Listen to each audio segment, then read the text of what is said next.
Այս տարի շարունակվել է գրքային ֆոնդի համալրման ծրագիրը, որի շրջանակներում ձեռք է բերվել շուրջ 40,000 գիրք 19 գրադարանների համար։ Պարոն քաղաքապետ, առաջիկա օրերին ձեր քննարկմանը կներկայացվի գրադարանային համակարգի վերաբերյալ արդիականացման և զարգացման նոր ծրագիրը։ Այժմ անդրադառնամ առաջիկա ամիսներին սպասվող մշակութային միջոցառումներին։ Ապրիլի 30-ին ջազի միջազգային օրը Գաֆէսճեան քանդակների պուրակում կկայանա ավանդական դարձած բացօթյա ջազային համերգային ծրագիրը, որին կմասնակցեն հայ և օտարազգի անվանի ջազային երաժիշտներ։ Այդ երեկո ելույթ կունենան Երևանի ջազ կվարտետը, Հայաստանի պետական ջազ նվագախումբը, Գոռ Սուջյանը, Նինո Կատամաձեն, Վիգեն Արմենը և այլ հայտնի երաժիշտներ։ Մայիսին կմեկնարկի Երևանի երաժշտական և արվեստի դպրոցների 17-րդ մրցույթ փառատոնը, որին կմասնակցեն երաժշտական և արվեստի դպրոցների շուրջ 2000 սովորողներ։ Մրցույթ փառատոնը կեզրափակվի գալա համերգային ծրագրով Հաչափնյակ վարչական շրջանում նոր ստեղծվող Արև Արենա բացօթյա համերգասրահում։ Երեկոյի ընթացքում կկայանա նաև Երևանի քաղաքապետարանի կողմից գնումների մրցութային ընթացակարգով ձեռք բերված Կավայի Մակնիշի ռոյալների շնորհանդեսը։ Հունիսի 1-ին երեխաների պաշտպանության միջազգային օրվան նվիրված միջոցառումների շրջանակներում կկազմակերպվեն բազմաբովանդակ տոնական միջոցառումներ, որոնք կանցկացվեն Երևանի տարբեր հանրային տարածքներում, ապահովելով բազմակենտրոն և ինտերակտիվ միջավայր։ Մասնավորապես կձևավորվեն միջոցառումների 4 հիմնական տարածքներ՝ Ազատության հրապարակում, Հյուսիսային պողոտայում, Շարլ Ազնավուրի անվան հրապարակում և Կարապի լճի տարածքում, որոնցից յուրաքանչյուրում կիրականացվեն տառաբնույթ անիմացիոն և մշակութային ծրագրեր, կցուցադրվեն մանկական կրկեսային և թատերական ներկայացումներ, կմասնակցեն մանկական ստեղծագործական խմբեր, կցուցադրվի մյուզիքլներ։ Հունիսի 2-ից 6-ը Թումանյանի անվան զբոսայգում կանցկացվի ավանդույթ դարձած Երևանի բալետային միջազգային փառատոնը, որի ընթացքում կներկայացվեն Երևանի քաղաքապետարանի պատվերով ստեղծված բալետային ստեղծագործություններ։ Մայիսին Երևանի վարչական շրջաններում բակային ելույթներով հանդես կգա Բեբուկ շարժական թատրոնը, ինչպես անցյալ տարի, այս տարի ևս Բեբուկ մանկական շարժական թատրոնը ելույթ կունենա մանկական ինտերակտիվ թատերական ներկայացումներով։ Այս տարի նախատեսված է 40 բակային ելույթներ։ Ծրագրի շրջանակներում այժմ իրականացվում է մանկական գրականության ձեռքբերման ծրագիրը, որի արդյունքում նախադպրոցական հաստատություններին, ինչպես նաև ինտերակտիվ ներկայացումներին մասնակից երեխաներին կնվիրաբերվեն շուրջ 23,000 օրինակ գրքեր։ Երևանի քաղաքապետարանի Երևան փողային նվագախումբը նույնպես մեկնարկում է բացօթյա ելույթների համերգաշրջանը։ Նոր թարմացված երգացանկով նվագախումբը 2 ամիս շարունակ ելույթ կունենա Երևանի տարբեր վարչական շրջանների հանրային տարածքներում։ Հունիսի 5-ին, 6-ին և 7-ին Երևանի քաղաքապետարանի աջակցությամբ կիրականացվի Երևանի գինո օրեր մշակութային զբոսաշրջային փառատոնը։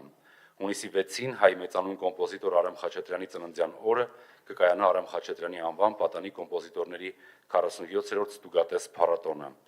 Հուլիսի 13-ից 20-ը Երևանի քաղաքապետարանի աջակցությամբ կիրականացվի Ոսկե ծիրան Երևանի միջազգային կինոփառատոնը, որն ի դեպ այս տարի ընդգրկվել է աշխարհում անցկացվող լավագույն 50 փառատոների ցանկում։ Հուլիսի 12-ին պարոն քաղաքապետ առաջին անգամ մեծ շուկով և մասշտաբային միջոցառումներով կնշվի Վարդավառի տոնը։ Քրիստոսի պայծառակերպության տոնը հայ առաքելական եկեղեցու 5 տաղավարտողներից մեկն է և դարեր շարունակ առանձնահատուկ տեղ է զբաղեցրել հայ ժողովրդի հոգևոր ու ազգային կյանքում։ Այն ոչ միայն եկեղեցական մեծ խորհուրդ ունեցող տոն է, այլև ժողովրդի կողմից ամենասիրված և սպասված օրերից մեկը։ Այս տարի Երևանում տոնի նշումը նախատեսվում է աննախադեպ ծավալներով, վերածվելով համաքաղաքային մեծ իրադարձության։ Տոնը նպատակ ունի ոչ միայն պահպանել եկեղեցական և ժողովրդական հարուստ ժառանգությունը, այլև նոր շունչ հաղորդել, այն դարձնելով ժամանակակից երևանցու և քաղաքի հյուրերի համար հիշարժան և միավորվող փորձառություն։ Այսքանը, շնորհակալություն։ Շնորհակալ եմ, պարոն Սարգսյան, սիրելի երևանցիներ, շատ շուտով սկսում է մեր մշակութային միջոցառումների հրավառությունը և ևս մի միջոցառում, որի մասին պարոն Սարգսյանը չնշեց, ապրիլի 25-ին Երևանում կանցկացվի քաղաքացու օրվան նվիրված միջոցառումները և հետևապես, սիրելի երևանցիներ, Հայաստանի Հանրապետության սիրելի բոլոր քաղաքացիներ հրավիրում ենք ձեզ տոնական միջոցառումներին ապրիլի 25-ին, հունիսի 1-ին, հունիսի 2-ից 6-ի ընթացքում բալետային փառատոնին, գինու օրերին եւ այդպես շարունակ։ Եվ այս բոլոր միջոցառումները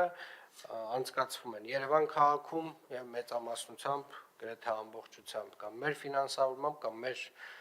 էական աջակցությամբ եւ կարծում եմ, որ արդեն իսկ այս ավանդույթ դարձած միջոցառումներին հավելյալ հրավիրելու կարիք չենք ունենալու։ Շնորհակալ եմ պարոն Սարգսյան, իրականում մի քանի կարևոր բան նույնպես բարձրաձայնվեց, նոր ռոյալները մեր երաժշտական դպրոցների համար տասնամյակների, այսպես ասած, խնդրի նաև լուծում է եւ իրապես մենք մեր երաժշտական դպրոցներում որակական փոփոխություններ ենք իրականացնում։ Ես շատ տպավորված եի նաև մեր սոլֆեջոյի դասարաններով, նրանց տեխնիկական հագեցվածությամբ այդ ծրագիրը կարծում եմ պետք է բոլոր դպրոցներում տարածենք, ինչպես նաև ոչ միայն համայնքապատկան դպրոցներում, այլ նաև բոլոր մնացած դպրոցներում,